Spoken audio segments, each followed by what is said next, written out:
Hello and welcome to NACTV Reads the News. My name's Dave Bennet, one of the many volunteers that help out here at NACTV. Perhaps you didn't know how widespread our broadcast audience is.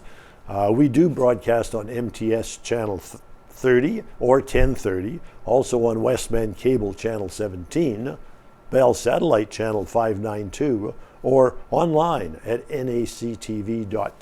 A lot of people don't know that we broadcast 24 hours a day online at nactv.tv. Tell your friends to check us out. These programs are made possible by our volunteers, staff, advertisers, as well as donations made by you, the viewers. If you enjoy watching NACTV, please consider supporting our station either by a donation or by volunteering. You can contact our office at 204-476-2639 or NACTV at wcgwave.ca. The Neepawa Banner and Press. Today is the issue of Friday, July the 14th, 2023. And the big article on the front of the paper this week is regarding the 4-H fat stock show and sale that was held this past weekend up at the Neepawa Ag Grounds. The heading says 4-H members believe in giving back. The article is by Ken Waddell. The Neepawa 4-H Fat Stock Show and Sale was held at the Beautiful Plains Ag Complex on July 5. 4-H beef clubs from Erickson, Neepawa, and Rapid City participated in the show and sale. A full report on the event can be seen on pages 10 and 11. But following here are stories about 3 senior members and their 4-H journey, as well as their pictures of them and how they help train junior members. And there's some great picture shots here, really. They've captured the kids working with the younger kids here as well. Talk about the pictures. First of all, the top picture here has Lakeland Brown and Carson Baker discuss how to comb in the team grooming competition. Like the particular shot, the intent look from the young lad there with the person with the finger on the aerosol can. The bottom picture on the left has Madison Robertson helping Swayze Bootsman clip back legs in team grooming. And the one on the right at the bottom there is a picture of Sienna Bjarnason showing Benson Bootsman how to glue legs in team grooming. Anyway, the stories that Ken writes about here, the first one about Madison Robertson. Madison is in her 8th year in the Neepawa Area 4-H Beef Club, and this is her 2nd year as president. This year she showed a progeny heifer named Kirsten, a yearling heifer named Chrissy, and a market steer named Habanero.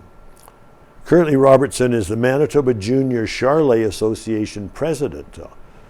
Robertson said, quote, "We are thrilled to be hosting the Canadian Charolais Youth Association Conference and Show at the end of July in Brandon. We will finish off the summer show season at the Manitoba Youth Beef Roundup on the August long weekend at the Beautiful Plains Ag Society grounds here in Neepawa." So there's another event coming up shortly, be the end of the long weekend in August, they say here. So check that out if you're interested. Continued on page 18, so I think I'll move to page 18 and continue this story.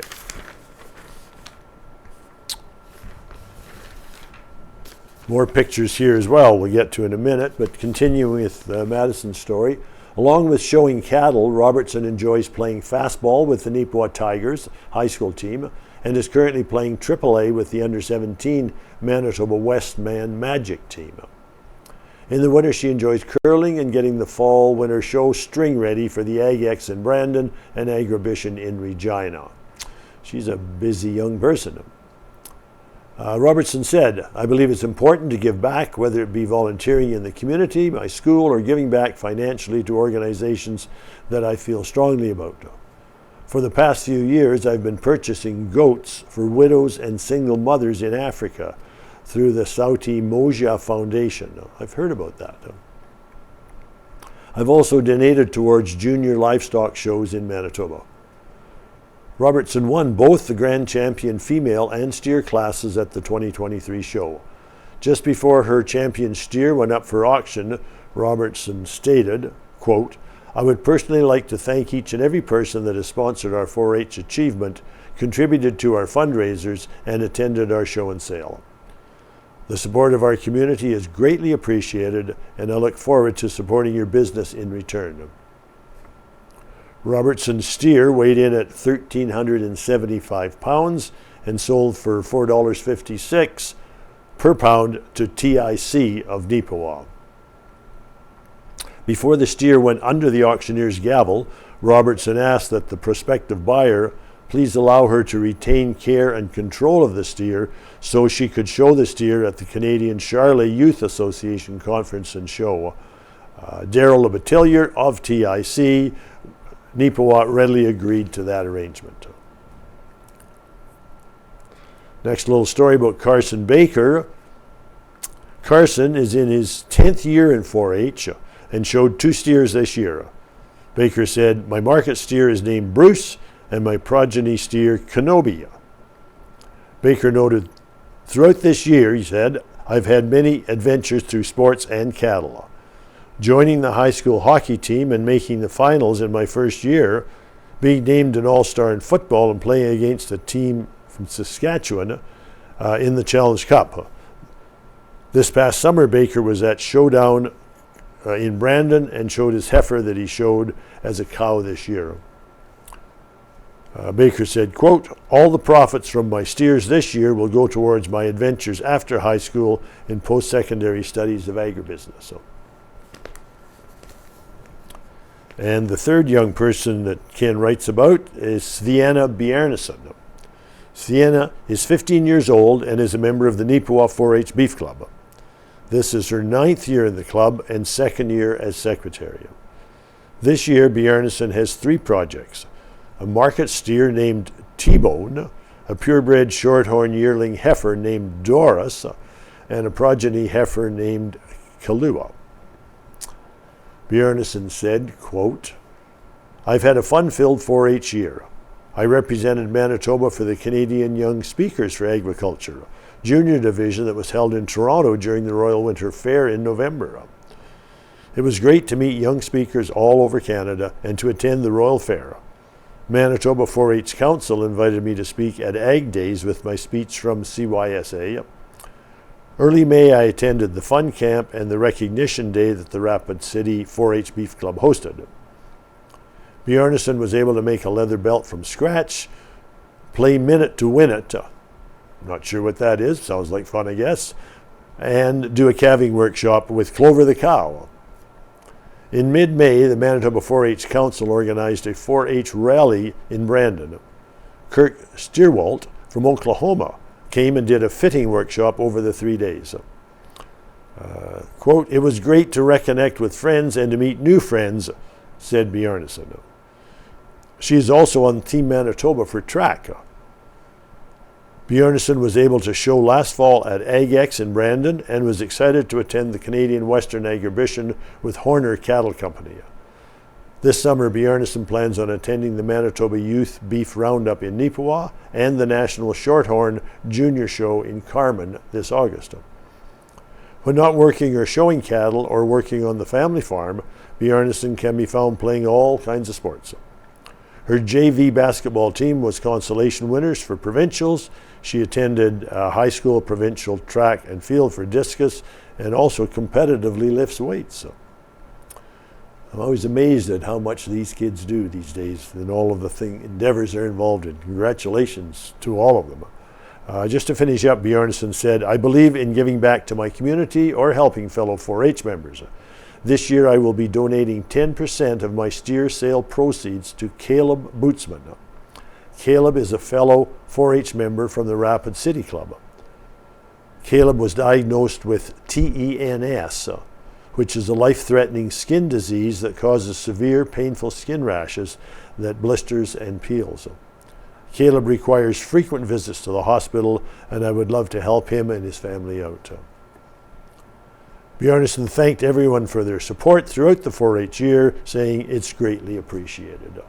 Well, that's really great. We got some really good pictures here that were submitted.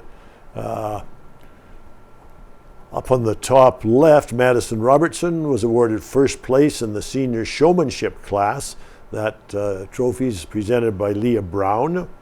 The center left, just below that first picture, Sienna Bjarnason was presented first place in the Other Breeds yearling heifer class, presented by Terry Washishin. And on the bottom left, Carson Baker was slapped reserve grand champion female by Judge Dana Collins. On the top right, Chris Waddell presents a trophy to Madison Robertson. And the bottom right, Chet Washishin received the award for reserve champion steer. Well, that sounds like they had a great day up at the fairgrounds, the Ag Center there in Neepawa on July the 5th. Well, while we're here at the back, we'll just look at the next page where it says Neepawa's Prairie Donaire hosts grand opening ceremony. And a picture as well. Neepawa's Prairie Donaire was able to host an occasion that has long been anticipated since its opening in 2021. This special occasion was that of its grand opening. The celebration was held on July 8 with a ribbon cutting taking place that morning. Having opened during COVID-19 and due to extenuating circumstances in 2022, the Middle Eastern / Mediterranean style pita wrap, also known as donair or shawarma, restaurant had put the event on hold. Pictured here, representatives of Prairie Donaire stand with councillors of Town of Neepawa, Yvonne Sisley and Jason Nadeau, at the official ribbon cutting for the Neepawa's Prairie Donaire restaurant. Well, congratulations to that business. Hopefully they're doing well. They've been here a couple of years in town. And also here there's an interesting little article, or a couple of pictures anyway, entitled Youth Paddle Oar Round, Riverbend Park. Well, that's a pun, I guess, oar round. That they're oaring to get around the river there. Below the cut line says the Settlement Worker in Schools program. That's SWIS, Settlement Workers in Schools, hosted a set of kayak sessions for youth on July the 11th. Swiss team members Alicia Poitras, Gladys Regandang, and Iris Lagria were on the scene alongside assistants Muriel Gammy, Heather Douglas, and Donna Huck. Gammy, Douglas, and Huck provided instruction and demonstration for the group. So, well, thanks to Muriel, Heather, and Donna for doing that and getting the kids out and showing them a little bit about how to get around the waterways and have some fun. Okay, well, I guess we'll go back to the beginning here.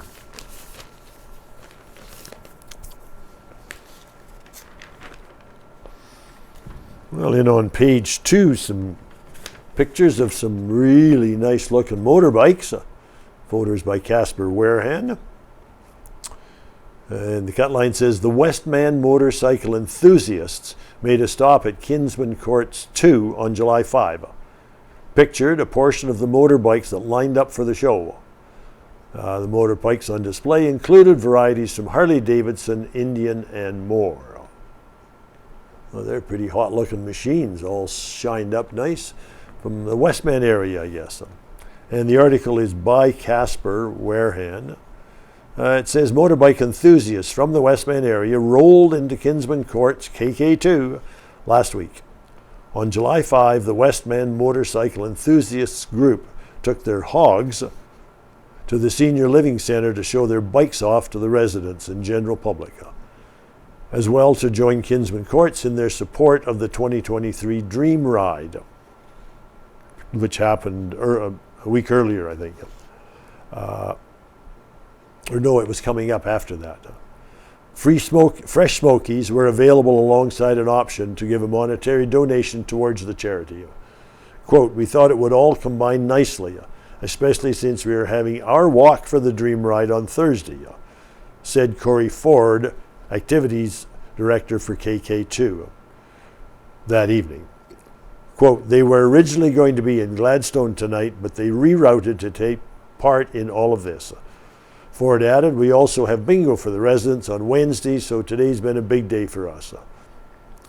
The Westman Group had a variety of bikes on display, including varieties from Harley-Davidson, Yamaha, Indian, and Suzuki. It says, well, thanks to Corey for getting that organized, and the Hogs from the Westman Enthusiast Group, motorbike group, to come out and show off their wares. Well, we got Hogs on the second page, and we got beef on the front page, so how about that? Okay, going to page 3. Well, there's the NACTV ad. We tell you about that. Highlights this week, a coffee chat about the Riverbend market is coming up. And we have an article about that later in the paper, I think. So, and the Philippine Heritage Festival entrance and opening, which was back in June, will be highlighted this week on NACTV. Check out our listings. You can find them online or on the TV schedules themselves, of course. And the bingo jackpot is now over $16,000. So if you're a bingo enthusiast or you're like to win some money, check out about our NACTV bingo. That is one of the fundraisers that really keeps the station going. We appreciate all the bingo players for taking part and helping us out in that way. Showing at the Roxy Theatre this week, The Little Mermaid, July 19 and 20. Well, that's the week coming up, of course. A young mermaid makes a deal with the sea witch, to trade her beautiful voice for human legs so she can discover the world above the water and impress a prince. And then the next week is Spider-Man Across the Spider-Verse. So check those out at the Roxy Theatres. I think Wednesdays, Thursdays they show during the summer. Anyway, the Looking Back column is on page 3, and there's a picture here of Cecil Pittman and Joan Enns, both of Neepawa, when they visited the Juno Beach Center at Courcelles-sur-Mer in France in late June of 2003, so that is 20 years ago. They were there for its official opening. Standing with them in this photo are former Neepawa residents, and in full bagpipe regalia are Howie Buchanan on the left of the picture and Bill Crabb on the right. So that's 20 years ago. Cecil and Joan were over there for that impressive event. I can read what it said in the Neepawa banner or press back 20 years ago. It said, an amateur Neepawa historian made history himself last month, attending the opening of the Juno Beach Center at Courcelles-sur-Mer, France. Cecil Pittman said the trip to the Juno Beach Center was important to him because he lost 2 uncles during the Second World War. The center is a memorial for the Canadians who fought for their country in the liberation of France. Remembering the sacrifice made by fighting forces was the driving force behind the Juno Beach Center, when a group of Canadian World War II veterans decided a permanent memorial should be erected overseas. Initially, the veterans who had taken part in D-Day landings on June 4, 1944, and subsequent battles, organized exchange visits for Canadian and Dutch children. Realizing they were the last to see action in Europe, the veterans then decided a more permanent memorial was needed, and the Juno Beach Center was born.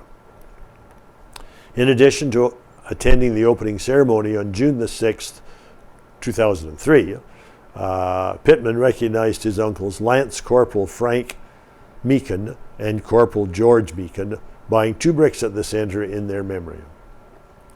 The Neepawa Legion and Rural Municipality of Langford also made donations to the center. Pittman wasn't the only one with a Neepawa connection at the center opening. He was accompanied on his trip by Joan Enns of Neepawa and met up with 2 former Neepawa men at the dedication, Bill Crabb and Howie Buchanan, and they were pictured above. There is a disclaimer here on the Looking Back page all the time. The information gathered and used each week in the Looking Back feature is directly taken from the original print copy of the Neepawa Press and Neepawa Banner newspapers.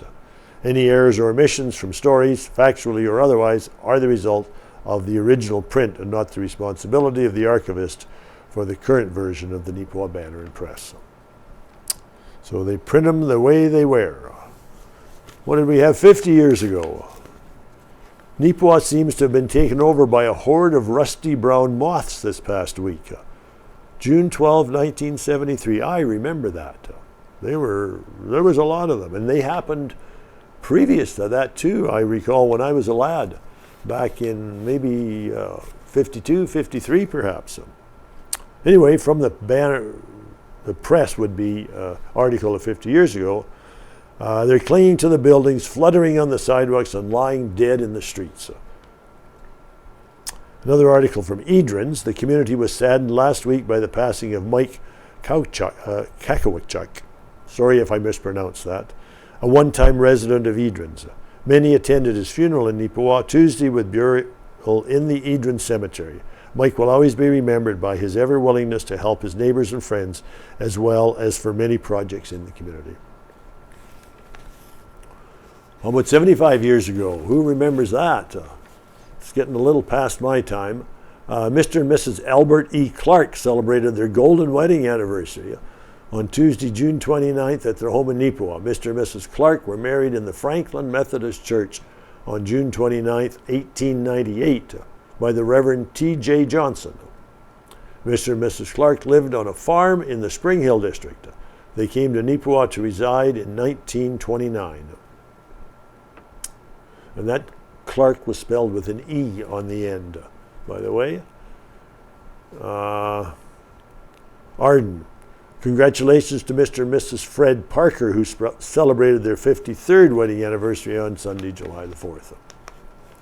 Well, we'll do the 100-year-ago. Mayor Davidson is preparing to leave Neepawa and will probably locate at Pleasantdale, which is a thriving village with a considerable number of former residents of this district settled in that vicinity. The press editor, that was Mr. Davidson, had the pleasure on Tuesday of meeting two Eskimo ladies en route from the Arctic regions to see the sights of Winnipeg.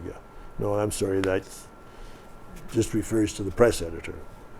A different article it is. To see the sights of Winnipeg, they traveled by a CNR Pullman compartment accompanied by the English husband of one of them. Well, that was interesting. Okay. Covered most everything there, I think. Well, we'll do a couple articles from the perspectives pages here and come back to some of them later, depending on time. Does Neepawa need a dog kennel? This is in the letters section. As a resident of Neepawa and a pet owner, I enjoy the days when the weather permits me to get outside and enjoy a nice walk with my dog. This is submitted by Blair Ferguson of Neepawa. He goes on to say, quite often I'll see others doing the same, and if it's okay with them, I'll give mine a chance to meet theirs and engage in conversation. I've babysat other people's dogs before when they've been unable to get someone else or find a space to board it nearby. And I've had other people tell me they've had to miss out on things they would have loved to attend for the same reason. I've noticed as the population has grown in Neepawa, the number of pets has also, which leads me to ask myself, how many people have run into this issue before, and if maybe the town of Neepawa could use a kennel here? I spoke with someone at the town office one day and asked how many licensed dogs there are in town. They didn't have an exact number offhand. They did agree with me, though, that a facility could be warranted, so they suggested I do up a form of some kind explaining why I feel the need for one and put copies out in local businesses for people to read, and if they felt a need was there too, they could leave their signature. Told me to leave them out for a few weeks and see how much interest they got. And I felt there was enough to ask to meet with town council to discuss it with them.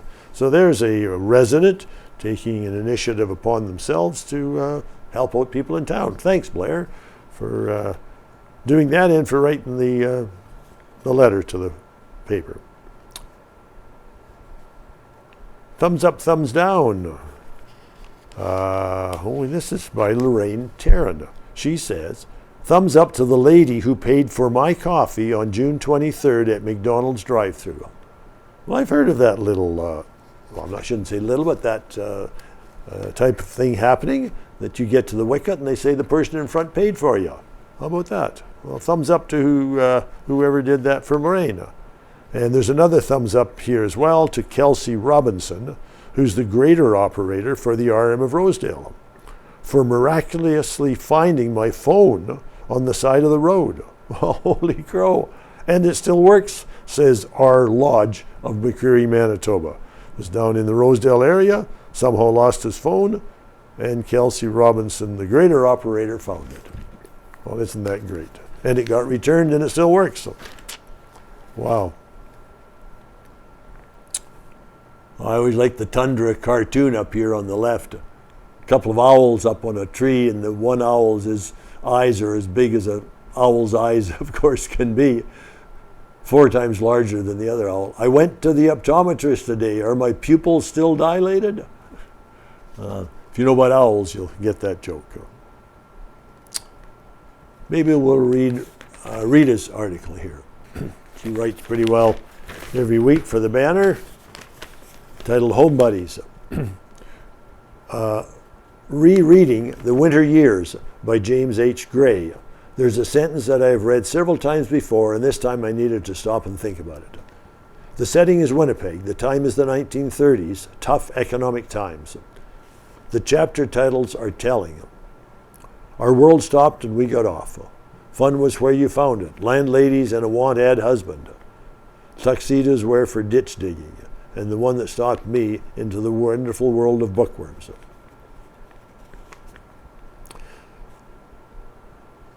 The author, his wife, and young child are struggling with housing, with ration coupons for clothing and food, and trying to adjust from being gainfully employed up and coming to abject poverty. Gray contracts tuberculosis and how, as it is impossible to cure at home with good food, quiet, and fresh air, reluctantly consents to staying in the sanatorium. Here he meets a fellow patient. Timchuk was a hollow-eyed, all skin and bones North End Ukrainian for whom time had almost run out. Timchuk teaches him the value of downtime, even if there may be no tomorrow. His voracious reading has made him knowledgeable of almost every subject, and the staff had long given up trying to enforce rest periods or early bedtime. Timchuk read. The opening sentences are, in the life of just about everything living, there comes a time for a second look, and a momentary halt is called in the struggle with environment. It happens with colts being halter broken after the 3rd or 4th leap for liberty. It happened to most of the employed 2 or 3 months after going on relief, when they stopped fighting the idea and began to learn how to best live with totally altered circumstances. When Gray came to this point, he decided to use his time to study and learn, to read as much as possible. It took a while to find the type of books that he would find helpful. The most popular book in the Winnipeg Library was History and Power of Mind by Robert Inglis, a California oculist. Think your way to success. Many of us have come to the point where our life merited a second look, and some of us more than once. That point of introspection, for me, it has at times led to dramatic changes with long-lasting results. I was not long into my first marriage when I determined that I had not been created to be a human punching bag, and the only change would come with my breaking away and starting over. I stopped struggling with the concept that I was deserving of such treatment, and I stopped struggling with the hope of a change in the situation. There have been times when the pause to re-evaluate and re-examine a situation has caused me to hunker down and suck it up. No life safety or security at stake in those decisions, usually a touch of pride. And her last paragraph is, there comes a time when one does stop fighting and an idea and begins to learn how to best live with totally altered circumstances. Aging, for example. I will never be young again. I can remain young at heart and graciously adapt to limitations. I can. But will I? Rita finishes with, well, Rita's a pretty active gal, and she's not the youngest one in town, that's for sure. Thanks, Rita, for all you do, as well as the articles. Well, I'll make sure I get through the news of the paper, so we'll move on. Return of the Riverbend Makers Market. Yes. There's a picture here, obviously, of last year's or the year before's market. But this is by Owen Devereaux. Neepawa's annual showcase of artisans and craftspeople is making its return to Riverbend Park. The Makers Market, which is being organized by members of the Neepawa Tourism Volunteer Board, is scheduled for Friday, July 21 and Saturday, July 22. Since its humble beginnings in 2021, it has developed into a feature attraction for Manitoba-based craftspeople and artisans looking to sell and promote their homegrown or homemade wares. It has also been able to attract visitors from other communities across western Manitoba looking for fun day trip activities. As for this year's market, Neepawa Tourism Board members Jacqueline Farrow and Jeff Descender have taken the lead in terms of organizing the event. As of Monday, July 10, there were 25 merchants who have officially confirmed, with the potential of more commitments in the final week. Descender added that there will be a healthy mix of new merchants and returning favorites out there this year. Quote, a lot of the vendors that are present at the market this year are newer faces, newer products, and some exciting new family fun additions. There are a few from previous years that are coming back for this year. So far the ratio is 13 out of 25 confirmed vendors are new, so that's about half. It's exciting to see new faces coming into the market and some of the previous vendors returning as well. A little heading, local fundraising benefits. Another significant part of the Makers Market is the fundraising aspect of the days. Each year, a portion of the money that is brought in from admissions goes directly to a notable community-based project or program. For the first 2 years, a combined $8,500 has been raised and donated to the town of Neepawa's community pool upgrades. And if you've been down around the pool area, you'll see that that money has been spent. There's new stuff down there, big new slide. For this year, Neepawa Tourism has selected the Arts Forward Cultural Center as its beneficiary of all the admission proceeds. And I know they can certainly use money up there. They've put in a brand new kitchen, or redone the kitchen just recently, and I think it's pretty well ready to operate. So people using the facility will appreciate that. How to lend a hand? The last minute preparations for the Makers Market also include organizing volunteers. While there are many individuals who have already committed to assist, Descender said when it comes to a few helping hands, the more the merrier. Quote, we have some volunteers, but we would love to have some extra hands with key fundamentals such as setup, overnight security, admissions. If anyone would like to volunteer, we would encourage them to contact Neepawa Tourism or the Riverbend Market social media directly so they can be added to our volunteer list for whatever date works best for their schedules. More information on the Riverbend Makers Market is available online at neepawatourism.ca. That's neepawatourism.ca, and on Instagram as well. Neepawa Tourism was created in 2018 and consists of a group of local volunteers, members of the Neepawa District Chamber of Commerce, and representatives of the town of Neepawa. Its purpose is to promote the community and all of its attractions to a wide scope of people. So looking forward to the Riverbend Makers Market coming back. That's July 21 and 22, that weekend. I'll have to stop for a little refreshment.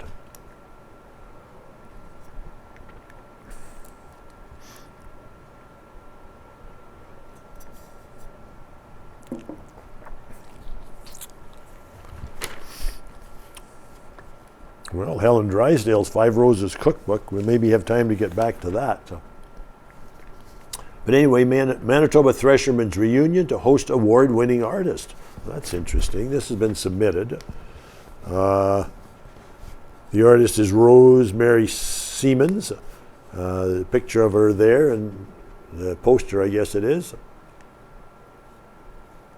Rosemary and the Sweet Sound Revival is a 6-piece inspirational bluegrass country group that features beautiful 3-part harmony, soulful violin playing, guitar skills that will knock your socks off, a charismatic upright bass player, and a banjo player that literally lights up the stage.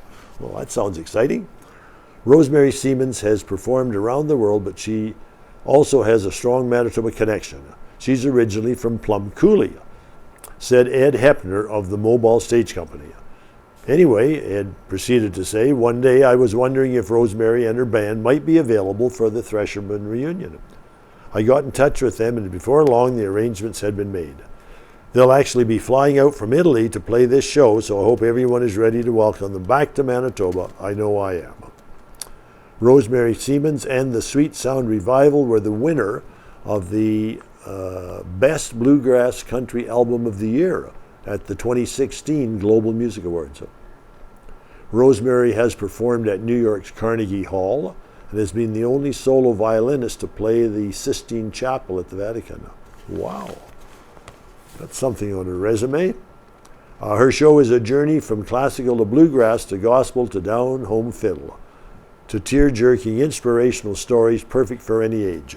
Her performance at the Manitoba Threshermen's reunion will also feature special guest Grammy-nominated Nashville artist Kristen Bierfeld. Tickets are available locally in Austin or at www.themobilestageco.ca. Themobilestageco.ca. Yeah, you better check that out. Sounds like a great time. And beside that, we have a report of a fatal accident, auto accident east of Gladstone. A multi-vehicle accident near Gladstone has proven fatal, with one person dead and another rushed to hospital. According to a police report released Friday morning, Neepawa RCMP received a call on July 6, excuse me, at 10:25 a.m., reporting a 2-vehicle collision on Highway 16 near Provincial Road 350. The accident was located about 12 kilometers east of Gladstone. Upon further investigation, police determined that an SUV with 2 occupants being driven by a 53-year-old female from Winnipeg was heading west when it veered into the eastbound lane and collided head-on with a semi-truck. The driver of the SUV was pronounced dead on the scene, and her passenger, an 18-year-old male, was transported to hospital with minor physical injuries. The semi-driver, a 63-year-old from Plumas, was not physically injured. Neepawa RCMP, along with a forensic collision reconstructionist, continue to investigate. Well, we're sorry to have to report that. Please be careful and safe out on the roadways. And there's a picture here of the breaking ground on Neepawa's new hotel. It's just getting started. This is the Best Western Plus Hotel. Photos by Owen Devereaux, and the line says, the groundwork has begun for the new Best Western Plus Hotel that has been planned for Neepawa. The hotel was announced in January 2022 and will feature 67 rooms as well as a pool and a water slide. And we had a speaker at Rotary this week that told us a little more about it, and I think there may be a few more rooms than 67. I think it's been revised a little bit. They said that revisions continue to happen. So that's exciting news. Everybody will be looking forward driving out around there and seeing how the construction's going. That and the new hospital that's going up, construction going out there. Lots going on in Neepawa, folks. Lots of building. All right. Well, here's a couple of articles on page 8. I can't get over the positive feedback, it says. C1, CWAN, hosts trishaw demo at Kinsmen Kourts II. We'll find out all about that. There's a couple of pictures. Residents at Kinsmen Kourts II were treated to a demo of Neepawa's new Cycling Without Age, is what the program's called, recently. Pictured left, a resident excitedly gets fitted for a helmet, Pictured right, another resident and a young volunteer rider take to the streets on the trishaw. Casper Warehan has written the article and submitted the pictures and says, residents of Kinsmen Kourts II had the opportunity to wheel around town in style last week. On the evening of July 5, Cycling Without Age Neepawa chapter, well, that's what C1 is, CWAN, Cycling Without Age Neepawa. C1 board members and drivers were on site to provide the demo of the trishaw bike to any interested residents. Helmets were provided to anyone who wished to participate in the demo, with a trained driver taking them for a short ride. According to C1 board member Denny Phillips, the demo worked out quite well. I think we had about 25 residents who decided to take a nice little trishaw bike ride, said Phillips. Some residents, that is, were a little leery at first, but after seeing some of the other residents have a ride, they were more willing to get on it. So it was a good demo of the trishaw overall. It's well balanced and quite safe, I'm told. Phillips added, it was very positive, and we actually had one lady who was very leery about going on the trishaw bike, but after her first ride, she went on 2 more rides afterwards with people who wanted to go and needed a partner.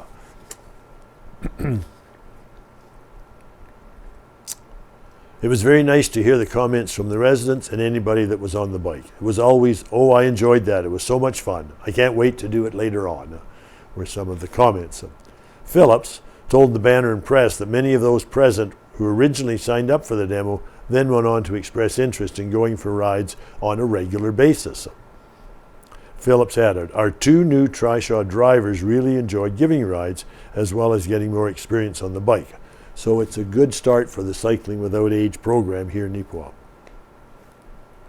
C1 is hoping to do additional demos in the coming weeks at Elks Manor, which will be open to the public, and at Country Meadows. So that's great. And Danny's actually coming to our Rotary Club in 2 weeks' time to tell us all about it and give us the insights. So looks like the program's up and running. The article continues. The program itself is open to general public use, with all welcome to contact C1 directly if they would like to book a ride. Individuals wishing to book a ride can contact either Dana Menzies at Kinsmen Kourts, 204-841-3434, Michelle Ferguson at the Hand Program, 204-476-2009, or Marcia Forg, and her email is there, gmforg@mymts.net. Marcia Forg is a volunteer driver that aids with the scheduling for the C1 rides. That's how we're running it at the moment until we can get some more drivers. There's specific days, but we haven't decided which days yet that are going to be at the specific locations at this point, said Phillips. But we really want the general public to know that seniors can register without being in one of the specific seniors' residences in town. Anybody can call in and register them to be picked up. Providing a final comment on the demo, Phillips noted that she has been blown away by the response received. Quote, we just thought it was a great thing for seniors here. I can't get over the positive feedback, said Phillips. It's also overwhelming to have the program up and running now. It's been in the process for the last 2 years. Yes, it would take a while, I'm sure, to get something like that going, with COVID-19 in particularly happening, and the trishaw being a bit delayed. So being a kin member and now sitting on the cycling board, it's very heartwarming to know that we're going to be able to get out with seniors and see their happy faces in the fresh air. The Kin Club has been acting as a partner of C1 to aid in starting up the program. This partnership is set to persist throughout 2023, after which C1 will continue the program on its own, as it is now officially an incorporated body. Anyone wishing to get involved as a volunteer is asked to contact C1 via email, and they do have an email here, c1neepawa@gmail.com. There's only one N in the middle of that email address. I'm guessing there maybe should be 2. You can try both. c1neepawa@gmail.com. Well, that's wonderful, and thanks to Denny and her team and the people involved, the Kin Club and everybody for getting that going and promoting it. Well, here's another article by Owen on page 9. Excuse me for a moment.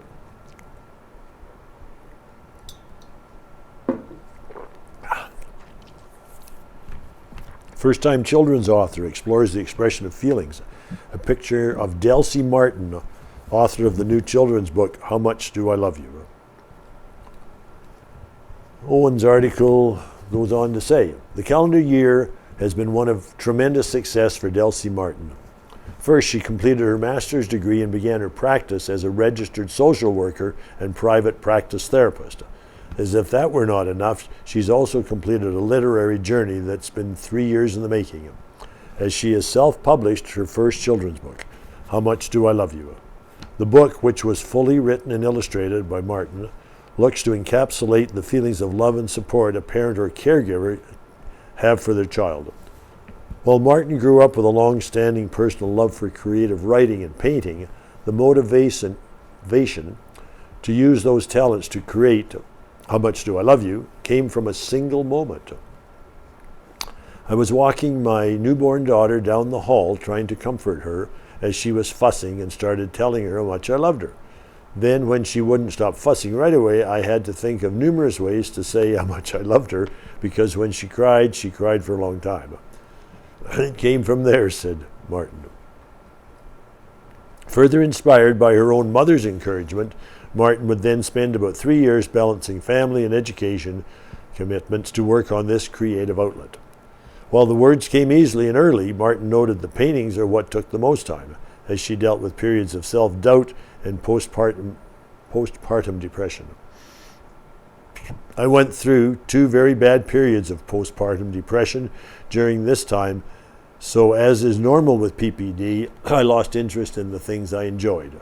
So I stopped creating, shared Martin. What surprised me, she says, was how my brain tried to attack me as I painted. This was really my first time seriously painting, and I had lots of intrusive thoughts like, you can't do this, you're a joke, or you should just give up. Doing the book was a lot of work, in part to me having to do a lot of internal therapy work to keep myself motivated. Martin added, however, that she was able to cross through those doubts, and the book was my self-care time and a reflection of when I felt my best. As for what lessons Martin hopes the reader takes from the book, she said it's all about ensuring that children and even the caregivers themselves feel unrestricted in expressing their genuine emotions for those that matter to them. Quote, the words I love you are often presumed to not be needed in intimate relationships and with children because we believe that they should know this, but our bodies develop connection, attachment, and bonding with our loved ones through expression of love, both in actions and words, stated Martin. If we practice telling our children that we love them every time we feel it, they will in turn learn that it's okay to express love freely and do it more often in their own future relationships. How Much Do I Love You is available for purchase on Amazon. So check that out. The author again, Delcy Martin. Well, thanks, Owen, for doing that article.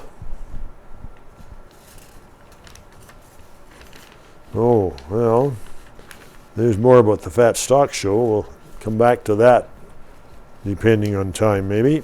Here we are, getting ready to do some sports. Mike Angers conquers the course to win the 2023 NGCC Senior Open. Well, good heavens, Mike's a senior. Round of 76 claims top prize. Wow. Okay, what did Owen say? Mother Nature decided to throw in an extra challenge for players at the 2023 Neepawa Golf and Country Club's annual Senior Open.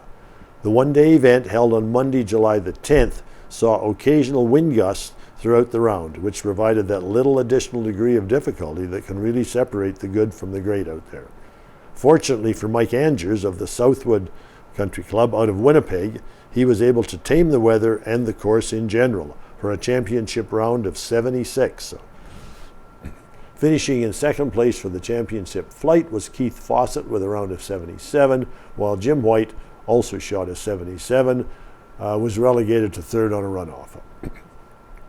This is the first win for Angers at the NGCC Senior Open, who said the wind and the course in general put up a good challenge. It was a tough day today. The wind seemed to challenge all of us out there, especially on the par fives. It was tough, but that's part of the game, said Angers.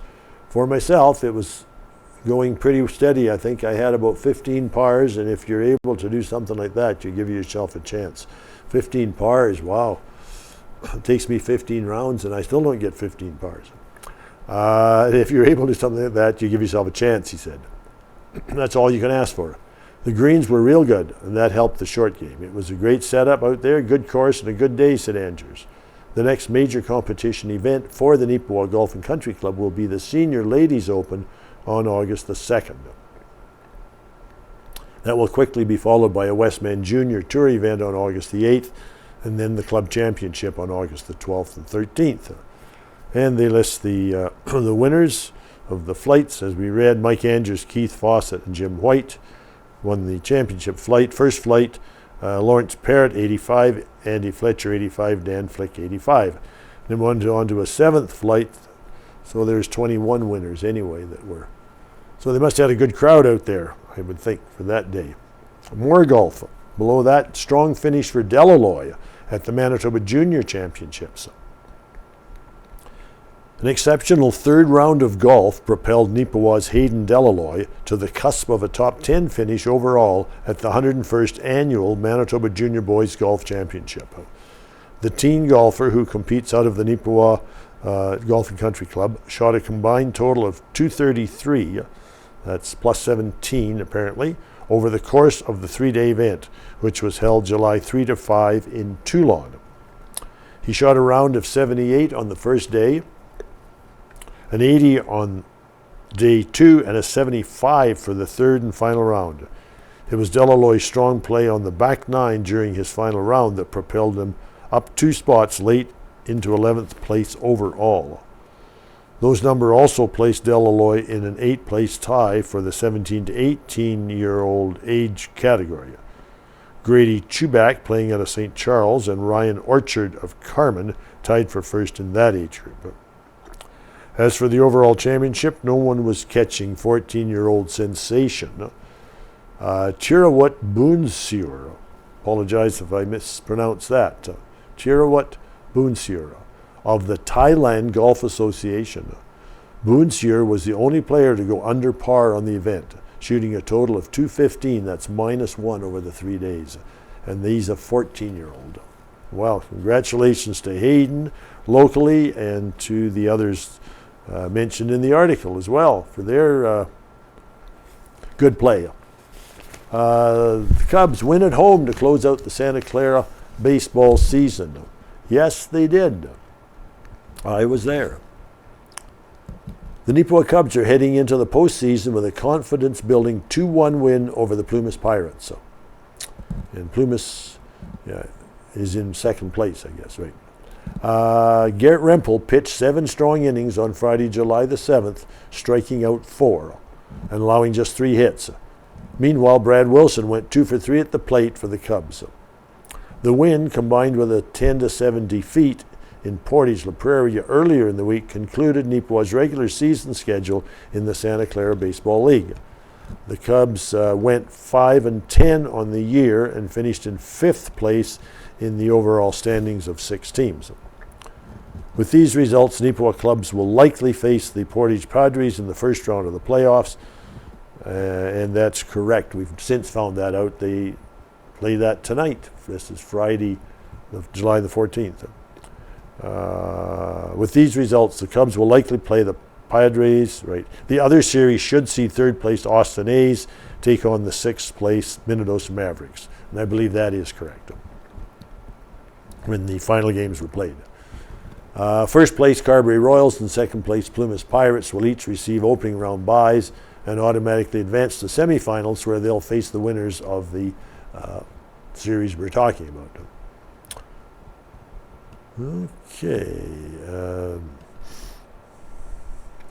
Cubs batting stats are here. T. Fletcher, 7 RBIs and a .419 average. G. Rempel with a 7 RBIs and a .417 average. And C. Casto with 7 RBIs and a .382 average. So the baseball season's wrapping up. Just the playoffs that start tonight, July the 14th. Well, fun times had at the 138th Annual Carberry Fair and Races. A lot of pictures here. It doesn't say, I guess they're submitted. I don't see another byline. Okay, what says, Manitoba's largest small-town fair was a huge success. Carberry hosted its 138th annual fair and races. Well, I just marvel at that. Every year I hear about the Carberry Fair, that they're still going, and 138 years. Congratulations to all the people in Carberry and area for doing that. Organized by the Carberry Agricultural Society, this weekend brings in visitors from all over the province. That's this weekend, July 7 to 9, so that's over.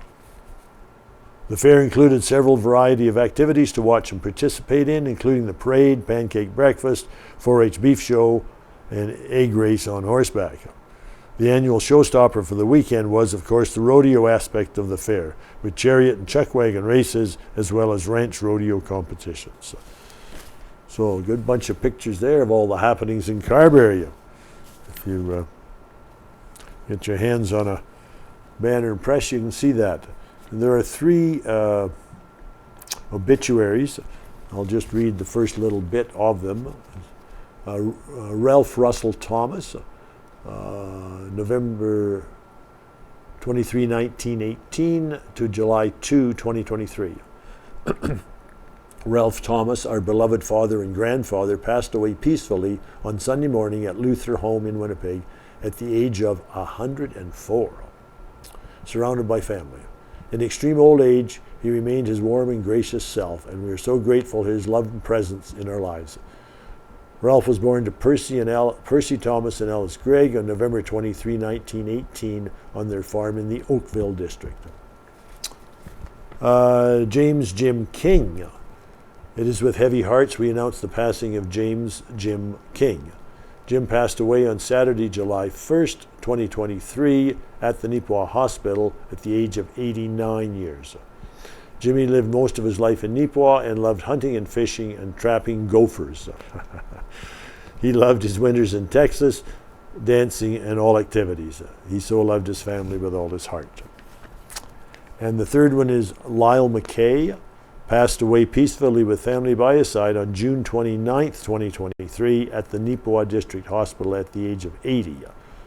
Lyle was born in Carman Memorial Hospital on December 11th, 1942, the 6th of 7 children to James and Hazel McKay. Raised on the family farm at Elm Creek, Manitoba, where he attended school, was active in 4-H and sports. Okay. Well, here's a celebrate Sherry's retirement at Dr. Gerard Murray's offices there for 35 years of dedicated service. Wow, she's been there with him for 35 years. Stop by for cake and coffee July the 20th from 10 to 4. Well, pop in, say hello and goodbye.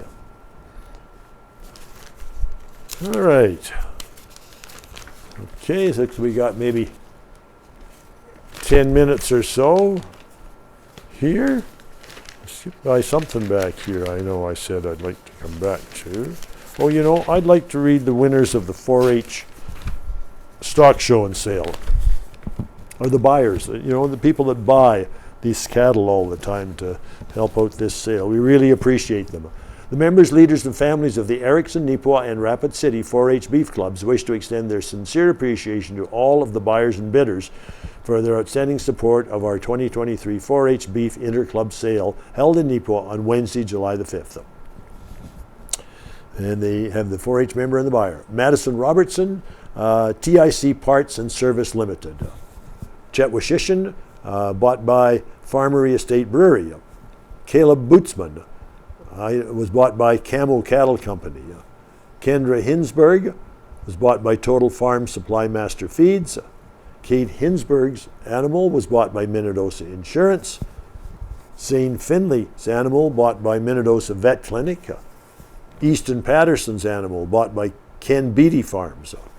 Signe Irvin bought by Integra Tire. Meredith Irvin bought by Park Line Auto. Summer Sawchuk's animal bought by Bridges and Taylor Vet Hospital. Avery Jury animal was bought by Penno's Machine and Manufacturing Limited. Jason Schultz was sold to Rob Smith and Son Backhoe and Trucking. Carson Baker Market animal bought by Spring Hill Colony Farms. Quinn Sawchuk animal bought by Enns Brothers Neepawa. Cooper Jury animal bought by Mazer Group Neepawa. Morgan Dyke or Dick Kilbackie Ag Society. Sienna Bjarnason's animal bought by Stride Credit Union Neepawa. And a few more. Eric Schultz's market animal bought by Harris Pharmacy. Keegan Dickerdike animal bought by Guild Small Agencies. Sadie Sawchuk's animal bought by the Neepawa Vet Clinic. Eric Schultz progeny animal bought by Rocky Mountain Equipment Neepawa. And Dam Cattle Buyers Limited bought the progeny animal from Carson Baker. The thank you page here also wants to thank supporters of the stock show and sale, scholarships, and the cow patty bingo buyers. JAS Red Angus, Bootsman Family, John's Electric Limited, JC Lavich Construction, 2010 Limited, Erickson 4-H Beef Club, Foggy Mountain Farms, Neepawa 4-H Beef Club, Shane Sailor Trucking Limited, Kerry Butler, John Hofer, Kilbackie Ag Supply, Doug Mowat, Neepawa Vet Clinic, Mazer Group Neepawa, Danny and Karen Nugent, Rapid City 4-H Beef Club. Thank you to everybody for their purchases and their donations and their time. We really appreciate that. They say the judges were, let's see, Dana and Brooke Collins, show ring person Brooklyn Headley, announcer Richard Bramley, show marshals Amanda Bradshaw, Tim Baker, Shelley Bjarnason, and Dallas Robertson, photographer Laura Horner, Prairie Pistol Designs, show clerk Deb Inglis, caterer Cutright Meats Heather Lavich, Carberry, stall judge Bob Durston, facility Ken Dalglish, Beautiful Plains Ag Society. Thank you to everybody. There's 2 pages of thank yous and winners and all of that here in the paper. You'll have to pick up a paper to get it all. We're got a few minutes left. Is there something back here I wanted to touch on? Maybe we'll finish up with Helen Drysdale. She writes every week in the paper, provides a cookbook item, a recipe, and a nice little writing as well. Thank you, Helen, for doing this. It's called Out of Helen's Kitchen, 5 Roses Cookbook. Last week I told the story of my favorite cookbook. This week is about my dad's 11 years of batching cookbook. He used a 5 Roses flour cookbook. From what he said, he used the biscuit recipe a lot and not many other recipes. Biscuits were a staple for many bachelors back in the day. 5 Roses flour was first produced in Keewatin, Ontario in 1988 by Woods Milling Company, which earned a reputation for milling a fine flour. 5 Roses flour used wheat from the sun-flooded prairie lands of Western Canada and was unbleached and unblended. They claimed to be the largest milling operation in the British Commonwealth and sold all over the world. They urged 5 Roses customers to submit recipes to their company. In 1913, after being carefully tested and approved, 600 recipes were chosen for their new cookbook, A Guide to Good Cooking. By 1915, the 5 Roses cookbook, in both English and French, were distributed free to nearly 1 million Canadian homes. Well, I wonder if my mother had one of those. I don't know. The cookbook became a household name and was prized for its practical, down-to-earth recipes. It included everything from baking bread, cooking sweetbreads and brains, making the perfect cup of tea, baking prize butter tarts, and making Monday soup. I wonder what Monday soup is. Probably leftovers from the weekend, I guess. The book declared 5 Roses comes to particular housewives immaculate, untouched by human hands. Where else can you get so pure a flower?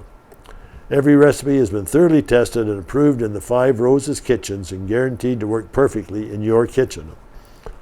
Today I will share the biscuit recipe from my dad's cookbook and its many variations that can be made from the one recipe. So make a batch of biscuits and break open a jar of jam for those warm from the oven biscuits. Well, that's real interesting. How many of you out there remember or even have a copy of that 5 Roses cookbook?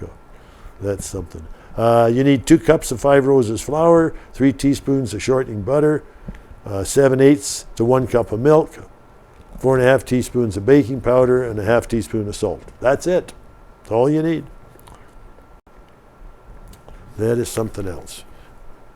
All right, well, that's the Read the News today from the Neepawa Banner and Press of Friday, July 14th. My name's Dave Bennet. Hope you enjoyed the program today, and tune in again next week for further readings of further editions of the papers.